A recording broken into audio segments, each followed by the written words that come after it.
I got so much motherfucking design on right now. Break it down, bring it back, make it clap. I got 3 old thoughts, new block, where that thing. Bitches on my line, and you know they come straight. Hold up, what it not, 45, scope it cash like whoa. How you fucking with these hoes up?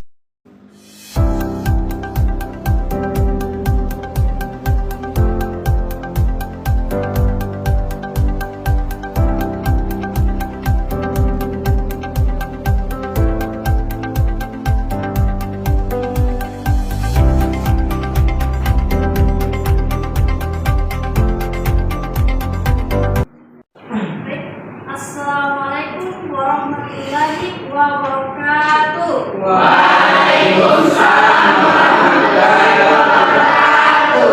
Selamat pagi semuanya. Baik. Alhamdulillah, semoga kita tetap diberikan kesehatan jasmani dan rohani untuk seterusnya ya. Amin. Baik, sebelum memulai pelajaran hari ini, saya akan memberikan suatu motivasi, yaitu nilai pendidikan. Pendidikan itu merupakan suatu paspornya masa depan.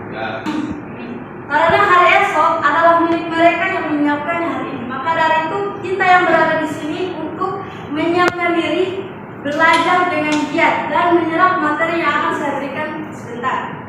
Oke, untuk ketua kelas saya harap untuk membantu doa pembuka pembelajaran hari ini.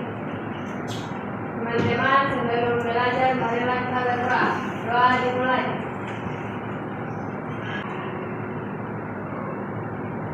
Doa selesai. Baiklah, saya akan mengabsen. Adam Karim Kumalingo.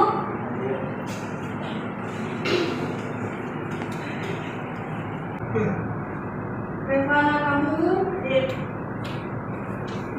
Rivaldo Maharani hadir. Yunur hadir. Andika Dundio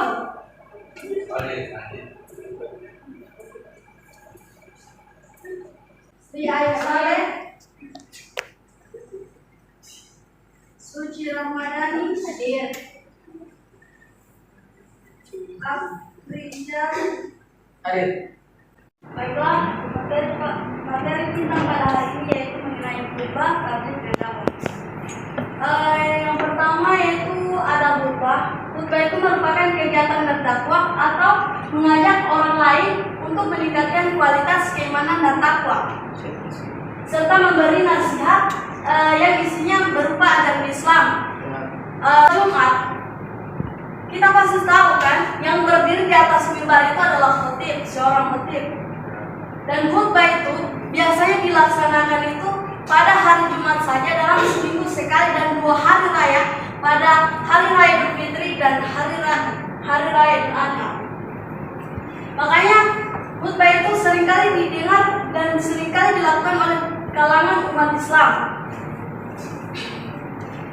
Kemudian ada syarat-syarat untuk menjadi khatib dalam berkhutbah. Yang pertama, yang laki-laki dewasa. Yang dimaksud laki-laki dewasa sini yang sudah mengalami masa pubertas atau umurnya sudah pas ya. Dan kedua, mengetahui ajaran agama Islam. Untuk laki-laki wajib untuk mengetahui pembelajaran agama Islam. Jika kita tidak mengetahui atau tidak mengenal apa itu Islam, maka kita akan kebingungan menyampaikan ajaran-ajaran atau berdakwah di depan umum, dan serta menyampaikannya juga akan susah. Yang ketiga itu untuk mengetahui syarat rukun dan sunnah khutbah. Sebentar ini akan saya jelaskan. Dan keempat, mampu dan fasih berbicara. Begini ya adik-adik, jika kita mampu berbicara dan fasih dalam mengucapkan di depan umum, maka kita sudah bisa menjadi panutan dalam perkumpulannya umat Islam, di mana kita mampu berdiri di mimbar, mampu menyampaikan pesan risalah atau ajaran agama Islam di kalangan umat Islam. Dan yang kelima itu bisa membaca Al-Quran. Jika kita tidak bisa membaca tidak akan mampu mengetahui apa tujuan dan apa isi dari Al-Quran untuk umat Islam. Dan kalau kita tidak bisa memahami makna dari Al-Quran, maka kita tidak bisa menjalankan ajaran-ajaran yang telah diberikan dari zamannya Rasulullah SAW. Yang ketiga, syarat khutbah. Nah, tadi kan sudah ada di bagian ketiganya itu ada syarat dan rukun. Nah, salah satu syaratnya itu dilaksanakannya dalam bangunan yang bisa dipakai untuk sholat Jumat. Salah satunya itu adalah masjid ya. Masjid adalah rumah Allah yang dijadikan secara umum untuk bersolat berjamaah. Yang kedua ada khatib menyampaikan dalam keadaan berdiri, itu pun jika mampu. Jika kita tidak mampu maka duduklah. Jika kita mampu maka berdirilah. Dan susunlah semua yang menjadi tertib. Ya. Kemudian selanjutnya adalah kita sudah pasti tahu ya, setelah khutbah itu kita melaksanakan sholat Jumat langsung, itu 2 rakaat. Adapun rukun khutbah itu dibacakan dengan secara bahasa Arab atau bahasa istilahnya bahasa Al-Quran ya. Sedangkan materi khutbah dapat menggunakan bahasa setempat. Tidak mungkin kan kita orang Indonesia pakai bahasa Cina, kan? Oke. Jadi pada poin selanjutnya itu dilaksanakan setelah tergelincirnya matahari. Begini adik, saya sering mendengar di kalangan lingkungan itu terbenam dan tergelincir itu sudah sama-sama disamakan. Kayak tidak bisa dibedakan mana tergelincir dan mana terbenam. Kita harus bisa membedakan mana tergelincir dan mana terbenam. Dan mana dua sholat itu dibedakan dalam waktu yang berbeda. Kemudian disampaikan dengan suara lantang dan keras. Jika kita berdiri di mimbar, kita harus mempersiapkan diri, kita harus berbicara dengan fasih, kita harus berbicara dengan tegas, lembut, tidak perlu dengan berteriak di dalam masjid ya. Rasulullah tidak pernah mengajarkan hal tersebut. Kita harus belajar untuk menyampaikan sesuatu dakwah dengan cara berkata lembut, tegas, dan secara ajaran agama Islam. Dan ada rukun khutbahnya juga, yaitu di mana yang pertama kita membaca hamdalah, semuanya sudah pada tahu kan? Oke, yang kedua itu membaca salawat Nabi. Jangan lupa setiap hari Jumat itu kita harus tetap membaca salawat Nabi, maupun sebelum sholat atau sesudah sholat kita harus tetap mengingat Rasulullah dan Allah. Yang ketiga itu berwasiat memberi nasihat tentang ketakwaan dan menyampaikan ajaran Islam tentang akidah. Dan di sini kita itu kalau berdiri di mimbar bagi laki-laki itu kita harus mampu menyampaikan isi ajaran agama Islam serta kita mampu bisa bertakwa. Bukan cuma kita hanya bisa menyampaikan, tapi kita tidak bisa melaksanakannya. Ya. Kalau membaca ayat Al-Quran di salah satu khutbah itu sudah bagian dari kewajiban para lelaki untuk berkhutbah ya. Kemudian mendoakan kaum muslimin muslimat. Kita sesama kaum muslimin muslimat, kita harus saling mendoakan satu sama lain, jangan saling membiarkan, kita saling merangkul satu sama lain untuk mengerjakan kebajikan, meninggalkan keburukan. Kemudian ada tabligh. Tabligh itu jika disecarakan secara etimologi berarti dia menyampaikan, namun disecarakan dalam terminologi itu adalah menyampaikan. Berarti sama ya. Sama dia menyampaikan ajaran-ajaran agama Islam atau menyampaikan isi risalah ajaran agama Islam. Tabligh itu merupakan salah satu upaya untuk mengembangkan ajaran agama Islam di kalangan umat muslimin.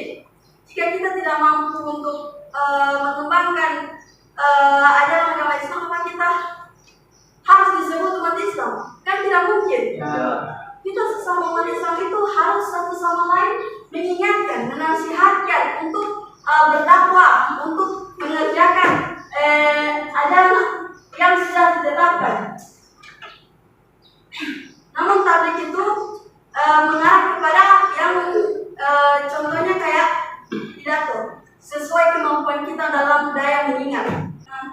ada poin pertama dalam menjalankan tugasnya, seorang mubalik harus memperhatikan hal-hal berikut ini. Nah, yang pertama itu bersikap lemah lembut, tidak berhati kasar, tidak bersikap anarkis. Kita kalau menyampaikan sesuatu itu jangan dengan kekerasan, jangan dengan memaksa, namun kita harus bersifat lembut namun tegas. Ya, yang kedua itu menggunakan akal selalu dalam koordinasi mengingat Allah Subhanahu wa Ta'ala. Jika kita melakukan sesuatu namun tidak mengingat Allah Subhanahu wa Ta'ala, maka itu adalah sifat tercela karena kita melakukan suatu pujian yang hanya semata-mata untuk kita sendiri. Kemudian ada menggunakan bahasa yang mudah, itu sudah pasti bahasa Indonesia, bahasa kita sendiri. Kita menggunakan bahasa yang lain dan juga bahasa Al-Quran. Mengutamakan musyawarah diskusi untuk memperoleh kesepakatan. Kalau dalam sebuah kelompok, jika kalian ingin membangun sebuah kesepakatan, kita harus bermusyawarah dengan baik. Kita harus mengajak orang itu agar berkesempatan bisa membangun sama-sama bagaimana tahu atas tadi yang dilakukan. Adik-adik sekalian, jika kita melakukan sesuatu yang hanya untuk diberikan kembali, maksudnya dalam bentuk mengharapkan pengembalian, itu tidak baik ya. Kita harus melakukan dengan keikhlasan. Kita ikhlas untuk memberikan ini, kita ikhlas untuk memberikan suatu rahmat Allah, suatu pahala. Tidak mengharapkan pemberian dari orang lain, tidak mengharapkan apa-apa dari orang lain.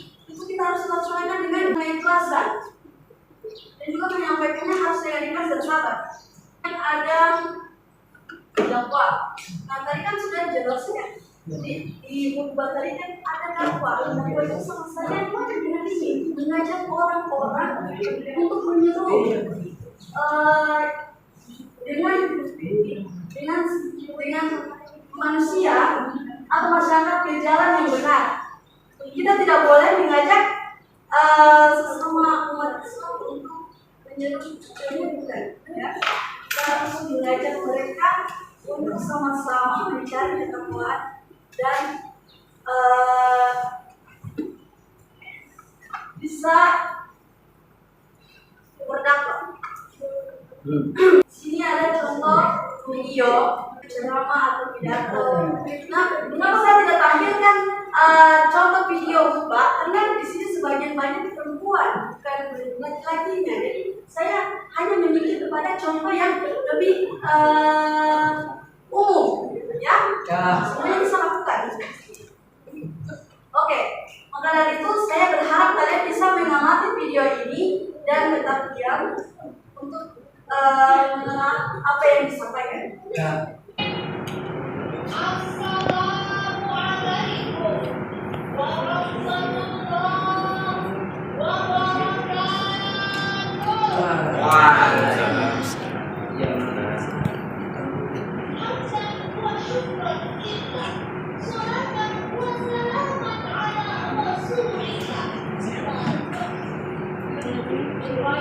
Yang saya hormati dan seluruh aksi yang saya bayani, seluruh aksi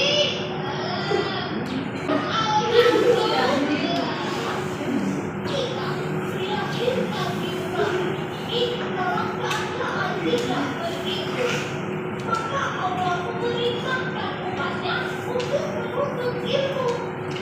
Dengan bisa ilmu itu membawa hal yang suci, memberikan malam dan cahaya, menentukan dalam Al-Quran Al-Qalam ayat 1 sampai 5.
menyampaikan atau disebut dengan ceramah atau pidato.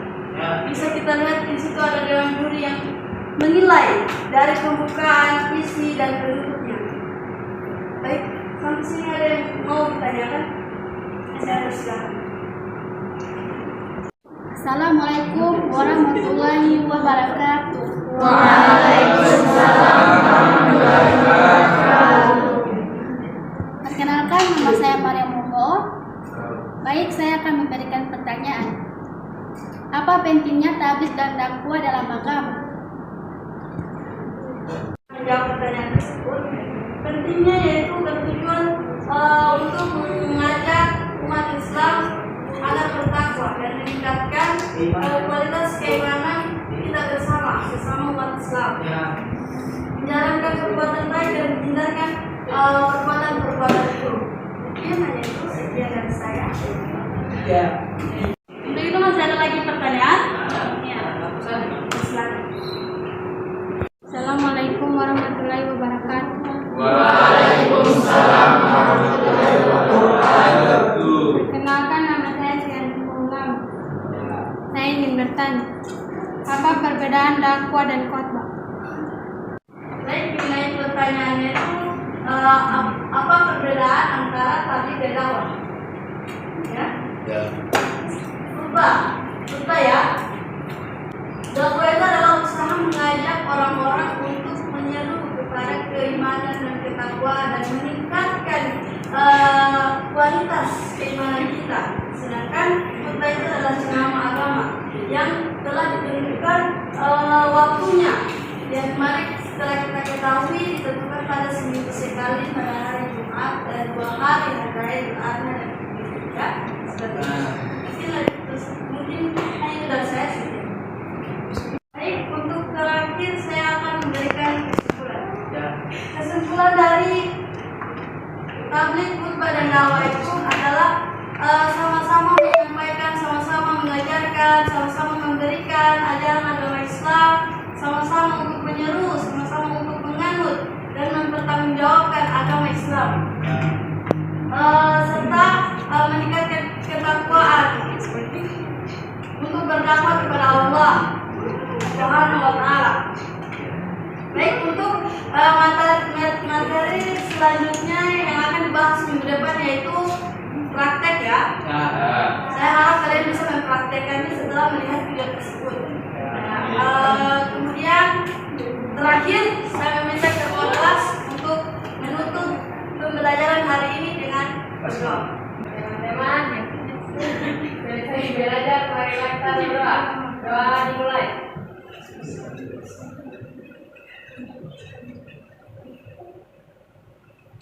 Doa selesai.